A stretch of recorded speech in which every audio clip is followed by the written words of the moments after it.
बिस्मिल्लाहिर्रहमानिर्रहीम। मेरा नाम डॉक्टर आसिफ इजहार है और मैं police and services hospital Peshawar में एज ए मेडिकल स्पेशलिस्ट काम कर रहा हूँ। ख़वातीन हज़रात, एड़ियाँ जो हैं वो चूँकि हमारी बॉडी का जो वज़न है पूरे का पूरा वो हमारी एड़ियों पर पड़ता है और जब भी हम चलते फिरते हैं तो ये एड़ियाँ जो हैं इन पर सारा प्रेशर पड़ता है। ये हमारी बॉडी का एक प्रेशर पॉइंट है। अब जब बॉडी का प्रेशर पॉइंट होता है और जितना ज़्यादा आप चलेंगे तो उतनी ही ज़्यादा उस पर बार बार उसका प्रेशर पड़ता है और उतनी ज़्यादा वेयर एंड टेयर होती है इस स्किन में। यहाँ की स्किन जो है वो काफ़ी टफ़ होती है, लेकिन फिर भी कुछ लोग ऐसे होते हैं कि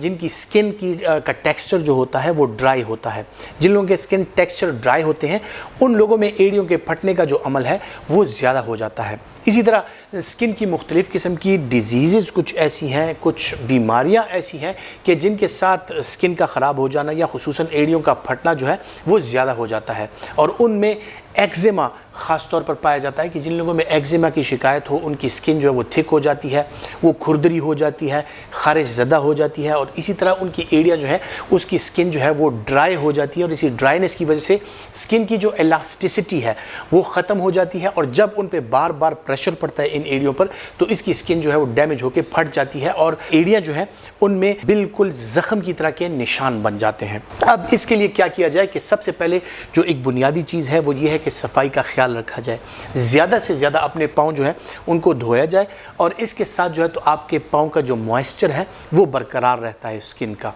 फिर रात को सोते वक्त, खुसूसन जो सर्दी का मौसम आने लगा है, सर्दी के मौसम में रात को सोते वक्त कोई भी अच्छा सा एमोलिएंट हो जिससे आपकी स्किन की फ्रेशनेस भी रहे, आपकी स्किन का मॉइस्चर जो है वो बरकरार रहे। तो कोई सी भी क्रीम्स या पेट्रोलियम जेली या इस तरह लिक्विड पैराफिन या कोई भी इस तरह का ऑयल हो, जैतून का तेल हो, उससे अपने एड़ियों की मालिश जो है वो ज़रूर कर लिया करें ताकि आपकी स्किन जो है वो अच्छी रहे, वो नरम रहे और आपकी एड़ियाँ जो है वो फटने से महफूज रहें। फिर बात आ जाती है जनाब कि किस तरह से बार बार जिन लोगों को ये होता है इनसे बचा जा सकता है। तो जो हरी सब्जियां हैं या फ्रूट्स हैं उनका अगर आप इस्तेमाल करते हैं, इसी तरह गोश्त और इसी तरह दूध वगैरह का आप अगर इस्तेमाल करते हैं तो उनमें नेचुरली मॉइस्चराइज़र्स हैं, नेचुरली जो आपकी स्किन को मॉइस्चर चाहिए वो उसमें अवेलेबल है। पानी का अगर आप ज़्यादा इस्तेमाल करते हैं आपकी स्किन का मॉइस्चर जो है वो बेहतरीन रहता है और आपकी एड़ियाँ जो हैं वो फटने से महफूज रहती हैं। फिर बात आ जाती है कि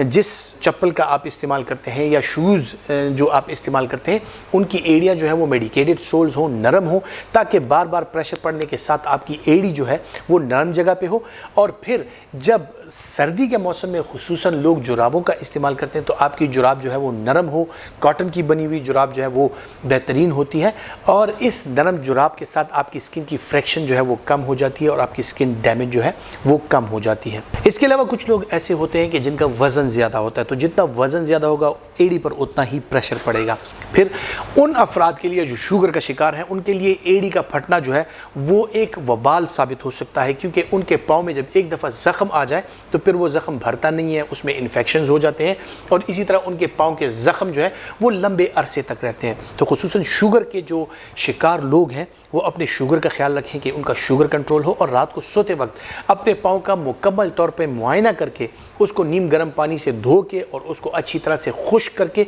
और कोई अच्छा सा एमोलिएंट, जिस तरह मैंने जिक्र किया कि उसमें आप मॉइस्चराइजर क्रीम्स भी लगा सकते हैं, पेट्रोलियम जेली भी लगा सकते हैं, ऑलिव ऑयल या लिक्विड पैराफिन, इस तरह का कुछ लगा सकते हैं। फिर बात करते हैं जनाब उन लोगों की कि जिनको मजबूरन बंद जूते पहनने पड़ते हैं या गर्मी के मौसम में भी उनको जुराब जो है वो तकरीबन सारा दिन वो पहने रखते हैं, जिस तरह के ये आर्म फोर्सेस के हमारे लोग हैं या जो हमारे पुलिस के अफराद हैं, जो ट्रैफिक पुलिस के हैं, कि जिनको शूज़ पहनने पड़ते हैं, यूनिफॉर्म में उनको रहना पड़ता है। तो ऐसे लोगों के लिए ये है कि वो जब भी वक्फ़ा करते हैं नमाज के लिए, ज़ोहर की नमाज के लिए, तो कुछ देर पहले, नमाज से कुछ देर पहले अपनी जुराब जो है वो उतार के अपने पाँव जो है वो हवा में और धूप में सुखा लें। जुराब को धूप में रखें, जूतों के अंदर वो ना रखें, क्योंकि बाज़ लोग जूतों के अंदर जुराब रख लेते हैं, उसमें जो मॉइस्चर होता है, जो पसीने की वजह से जो जुराबें गीली होती हैं वो उसी तरह रह जाती हैं और फिर जब वो गीली जुराब पहनते हैं तो उनमें फंगल इन्फेक्शंस भी उनके पाँव में होते हैं। तो अच्छी बात यह है कि नमाज का वक्फ़ा जब आप करते हैं कुछ देर पहले वज़ू से, तो आप अपनी जुराबें उतार के उसको धूप में सुखा लें, अपने पाँव जो हैं वो हवा और धूप में सुखा के अच्छी तरह वज़ू करके उनको अच्छी तरह धो लें और नमाज पढ़ के और फिर जो है खुश्क सॉक्स जो हैं वो पहनें। कुछ लोगों को पसीना आने की शिकायत ज़्यादा होती है तो वो बेशक अपने साथ जुराबों का एक एक्स्ट्रा जोड़ा भी रख सकते हैं कि दिन के किसी वक्त में वो चेंज करके, और ड्राई सॉक्स का अगर वो इस्तेमाल करें तो इससे जो है उनके पाँव की जो इन्फेक्शन होते हैं या एड़ियों का जो फटना होता है या फंगल इन्फेक्शन होते हैं वो कम से कम हो जाते हैं।